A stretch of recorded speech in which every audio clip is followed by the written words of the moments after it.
Zia charitable trust দুর্নীতি মামলায় BNP chairperson Begum Khaleda জিয়াকে খালাস দিয়ে হাইকোর্টে দেয়া রায় বহাল রেখেছে আপিল বিভাগ। হাইকোর্টের রায়ের বিরুদ্ধে রাষ্ট্র এবং দুদকে করা লিভ টু আপিল খারিজ করে আজ এ আদেশ দেন বিচারপতি মোহাম্মদ আশফাকুল ইসলামের নেতৃত্বাধীন পূর্ণাঙ্গ বেঞ্চ। রিপোর্টে আরও জানাচ্ছেন হাসান জাবেদ।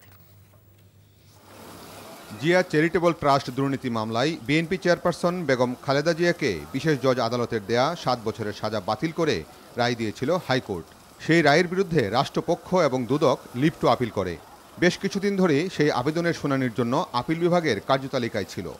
সোমবার শুনানি শেষে হাইকোর্টের রায় বহাল রেখে আদেশ দেয় আপিল বিভাগ। তাকে অ্যাকুইটাল দিয়েছে, খালাট দিয়েছে, সাজা বাতিল করেছে। যদি মামলাটা সত্য হতো, কারেক্ট হতো, তাহলে ট্রায়াল করতে এত লাগতো না, বিচার করতে লাগতো। বিচার করতে তো অনেকদিন সময় নিচ্ছে, মিথ্যা মামলা সাজাবে কীভাবে? বেগম জিয়ার আইনজীবীরা জানান, এ আদেশের মাধ্যমেই বোঝা যায় যে মামলাটি রাজনৈতিক উদ্দেশ্যে করা হয়েছিল।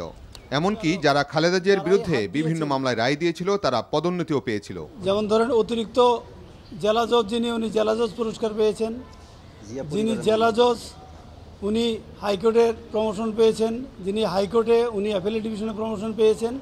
অর্থাৎ জিয়া পরিবারের বিরুদ্ধে যে সমস্ত মামলা যে জজই হাত দিয়েছেন সেই জজই পুরস্কারপ্রাপ্ত হয়েছেন। সুতরাং এই মামলাগুলো ভিত্তিহীন। গত বছরের 27শে নভেম্বর জিয়া চ্যারিটেবল ট্রাস্ট দুর্নীতি মামলায় বেগম জিয়াকে খালাস দিয়ে রায় দেয় হাইকোর্ট।